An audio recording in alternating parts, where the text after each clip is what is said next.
सुनो, अपनी बहन से पूछ लेना कल कितने बजे आएंगी तुम्हें राखी बांधने। मुझे भी जाना है अपने मायके। कोई परेशानी है क्या तुम्हें? तुम इतना रूडली क्यों बात कर रही हो निशा के बारे में? अब ऐसा भी क्या कह दिया मैंने? कुछ तो बात है, वरना तुम अपनी बहन तो नहीं कहती, निशा दीदी बोलती। कोई परेशानी है तो बताओ। और ये बैंक से मैसेज आया कि तुमने एफडी तुड़वा ली है, मुझे कुछ बताया भी नहीं इस बारे में। ऐसी क्या नौबत आ गई जो तुम्हें एफडी तुड़वानी पड़ गई? कुछ हुआ नहीं है, मुझे पैसों की जरूरत थी तो मैंने एफडी तोड़वा दी। और क्या मेरा तुम्हारे पैसों पर कोई हक नहीं है? तुम्हारा पूरा हक है, लेकिन इतनी बड़ी रकम, तुम जानती हो ना ये रकम हमने अपने फ्यूचर के लिए, अपने बच्चों की पढ़ाई के लिए जमा की थी। तुम्हारे मायके में कोई प्रॉब्लम आई है क्या? सुनो, बहुत रात हो गई है, कल त्योहार भी है, उसके बाद बात करते हैं। अभी तुम सो जाओ।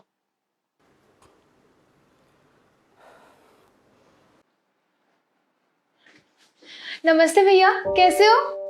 आ गई तू? अरे भाभी, सो सॉरी, मुझे आने में लेट हो गया। आपका तो हर बार का यही है दीदी, मुझे भी घर जाना है अपने राखी बांधने। भाभी, मैं तो घर से टाइम से ही निकली थी, लेकिन त्योहार के चक्कर में ऑटो ही नहीं मिला। अरे निशा, तुम्हारे पास तो अपनी गाड़ी है, तो ऑटो से क्यों आई? भैया, वो गाड़ी सर्विसिंग के लिए गई हुई है। अरे तो जीजा जी को बोल देते, वो छोड़ जाते घर। हाँ दीदी, जीजा जी ने आपको क्यों नहीं छोड़ा?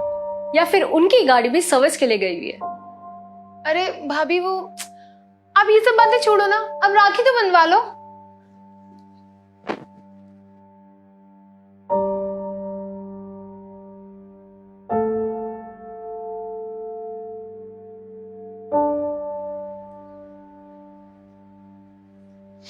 अब ये बता कि गिफ्ट में क्या चाहिए तुझे? कुछ नहीं भैया, बस आपका साथ चाहिए हमेशा मुझे। वो तो नहीं मिलेगा दीदी। ये कैसी बचकानी बातें कर रही हो तुम? अरे बोलने से पहले कुछ तो सोच लो कि क्या कह रही हो। मैं कुछ गलत नहीं कह रही हूँ। अगर ये हमें अपना नहीं समझती तो हम इनका साथ क्यों देंगे? भाभी, आप ऐसा क्यों कह रही हैं? कोई गलती हो गई है क्या मुझसे? आप नाराज हैं मुझसे? दीदी, नाराजगी तो अपनों से की जाती है ना, और आप कहाँ हमें अपना समझती है? सच में भाभी, ऐसा कुछ नहीं है। भैया, आप ही समझाओ ना भाभी को, वो क्यों मुझसे नाराज है? क्या हुआ? क्यों त्योहार वाले दिन निशा का दिल दुखा रही हो? हुआ क्या है तुम्हें? मुझे कुछ नहीं हुआ है। राखी तो तुमने बनवा ली ना, अब राखी का गिफ्ट भी दे दो अपनी बहन को। क्या है ये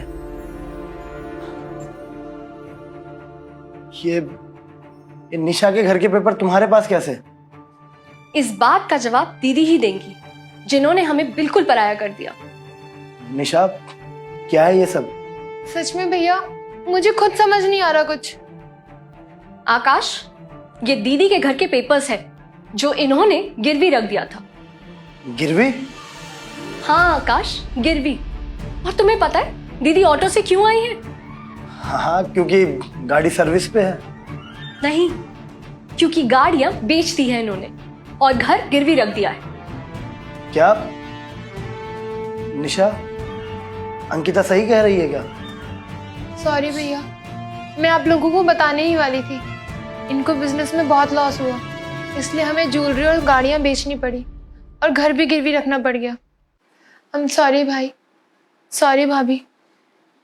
दीदी, अगर आप हमें अपना समझती ना तो आप हमें जरूर बताती, लेकिन आपने तो हमें पराया कर दिया। दीदी, आपकी लाइफ में इतना कुछ हो गया और आपने हमें बताना जरूरी नहीं समझा। वो तो आप लोगों ने जहां घर गिरवी रखा उसी बैंक में मेरी फ्रेंड काम करती है और उसने मुझे बताया, वरना मुझे तो कभी पता ही नहीं लगता। निशा, ये तुमने सही नहीं किया। भैया, मैं आप लोगों को बताने ही वाली थी, लेकिन फिर मुझे लगा शायद भाभी आपको हमारी मदद करने नहीं देगी, बस इसीलिए मैंने नहीं बताया। सॉरी भाभी, मैंने आपको गलत समझा। कोई बात नहीं दीदी, जो हुआ सो हुआ। मैंने अपनी एफडी तोड़वाकर आपका घर छुड़वा लिया है और बाकी की सारी बातें आकाश जीजा जी से कर लेंगे। दीदी, ननद और भाभी के बीच जो लड़ाइयाँ होती है वो तो हम हमेशा करते ही रहेंगे और मैं आपको हमेशा ऐसे ही ताने देती रहूंगी। पर दीदी, मुझे इस रक्षाबंधन पर आपसे एक वादा चाहिए। कि आपको जब भी हमारी जरूरत होगी आप हमें हमेशा बताएंगे। सुख में भले ही आप हमें याद ना करें, पर दुख हमेशा हमारे साथ शेयर करेंगे। प्रॉमिस भाभी, आप जैसी भाभी हो ना तो कोई भी ननद अपने मायके जाने से ना कतराए, और माँ का प्यार भी भाभी से ही मिल जाए। अच्छा अच्छा, बहुत इमोशनल हो गए हम सब। मुझे भी अपने घर राखी बांधने जाना है। अब आप अपना गिफ्ट लीजिए, हम आपको घर ड्रॉप कर देंगे।